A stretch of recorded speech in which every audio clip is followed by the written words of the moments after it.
Bonjour, merci beaucoup d'être là. Je suis très content d'être là pour vous parler un petit peu de la fonction, enfin de l'aventure du doctorat et partager avec vous mon expérience là-dessus. Donc moi je suis Thibaut Chauvin, j'ai eu mon doctorat il y a un mois seulement et j'ai effectué ce doctorat à l'INRA d'Orléans sous la direction du docteur Philippe Rosenberg et du docteur Hervé Cochard.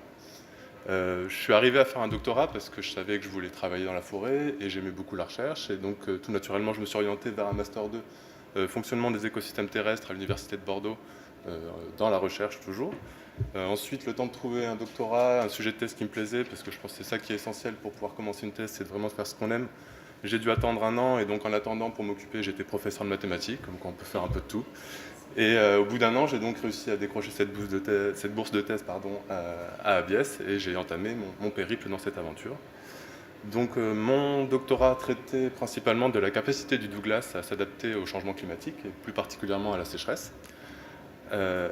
Donc je vais vous parler déjà de ce que c'est que le Douglas et un peu de changement climatique. Le Douglas, c'est un conifère qui vient de la côte nord du continent américain, qui est planté en France depuis maintenant 200 ans. On apprécie beaucoup son bois, il pousse très bien, mais depuis quelques dizaines d'années maintenant, on observe des dépérissements, des mortalités, donc les forestiers sont inquiets et on se pose la question de savoir si dans le futur on va pouvoir continuer à planter du Douglas en France.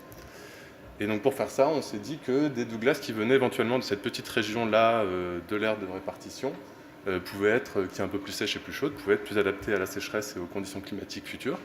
Et donc, il y a 25 ans, des chercheurs sont allés dans ces régions-là prélever des graines et les ont plantées dans des dispositifs expérimentaux dans le sud de la France, dans des régions qui sont un peu plus chaudes et plus sèches que là où le Douglas est planté actuellement en France.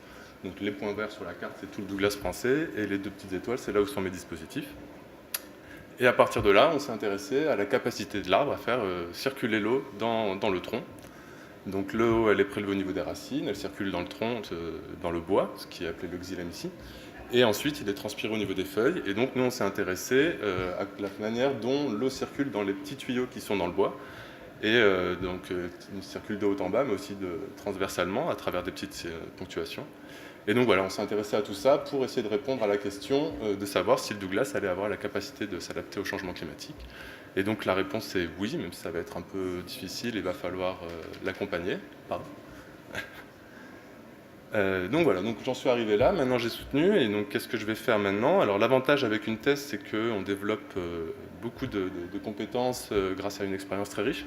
Moi je vais en retenir une principalement, qui est la résilience.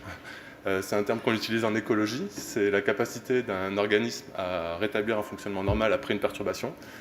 Et il faut savoir que pendant le doctorat, les perturbations peuvent être nombreuses, que ce soit au niveau des analyses, de l'expérimentation. En biologie, on travaille avec du vivant, avec le climat. Donc à chaque fois, il faut pouvoir y faire face et puis essayer de se relever et avancer. Donc ça, c'était une des premières choses. Et ensuite, on a l'occasion, comme ici, de partager notre expérience avec plein de gens, des expériences très enrichissantes. L'année dernière, j'étais sur le salon pour l'INRA, j'ai eu l'occasion d'aller dans les écoles, et donc transmettre aussi ces connaissances, je trouve que c'est assez intéressant, et donc ça ouvre des perspectives assez intéressantes pour la suite.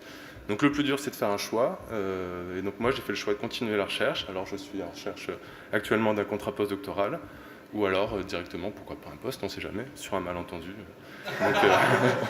Donc là, c'est pas un malentendu, mais c'est via les concours, donc c'est un peu plus compliqué que ça. Voilà, je vous remercie beaucoup.